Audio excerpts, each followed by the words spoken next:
Бакай Ата жана Кара Кулжа райондорунун достук байланышын чыңдоого багытталган бул иш-чаранын алкагында Түштүк чергесинен келген меймандар алгач Манас Ордо комплексинде болуп зыярат кылышты. Манас эпосу музейи менен таанышып, кылымдарды карыткан улуу баяндан угушту. Сөздөр кайталанып жазыла берген. Буну чечмелегенде байлык дагы, бийлик дагы бир гана Аллага таандык деген сөздөр жазылган. Андан соң коноктор Ак Дөбө айылындагы Теодор Герцен атындагы көркөм сүрөт музейинде болушту. Таластын тарыхый, маданий жерлерин көрүп, таасирлери менен бөлүштү. Сапарыбыздын негизги максаты ынтымакка, биримдикке чакыруу, өз ара таанышуу. Анан кийин мен ойлойт элем, азыркы убакта аябай актуалдуу болуп аткан ички туризмди өнүктүрүү, аймактардын ортосундагы байланышты чыңдоо, Кыргызстандын бардык жаштарын, орто муунду аксакалдарыбыздын бардыгын башын бириктириш үчүн, ынтымакка чакырыш үчүн сөзсүз ушундай маданий, спорттук, руханий ар түрдүү иш-чаралардын болуп тургандыгы бул мында бир алкоого аларлык нерсе деп айтсам болот.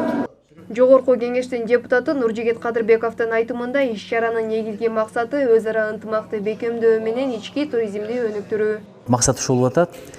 Тааныштарды, досторду көбөйтүш керек. Бул бир, экинчиден өзүбүздүн жерибизди, өзүбүздүн элибизди өзүбүз таанышыбыз керек. Мисалы эми Бишкекке көлгө ар бир адам барат. Көлгө салганы барат, Бишкек борбор шаарыбыз.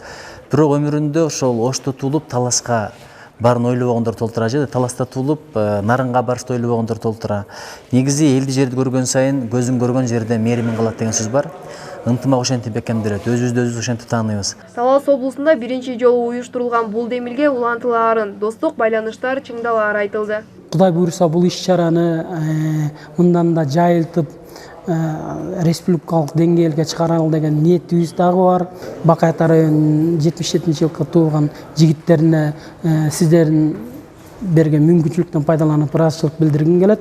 Абдан ынтымакта, биримдикте достук кубогун, достук оюндарын өткөзүп, Кара Кулжалык туугандарыбызга бир жакшы маанай тартуулоо аракеттери көрүлүп атат да.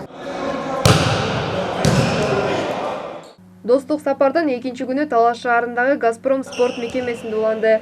Бакай Ата жана Кара Кулжа райондорунун командалары катышкан волейбол, футбол боюнча мелдеш өткөрүлдү. Эки облус калкынын биримдигин арттырууга багытталган достук сапары эми Кара Кулжада болоору айтылды. Бактыгүл Дүйшөнова, Чыңгыз Бокошев, Зина Ахматова, Талас облусу.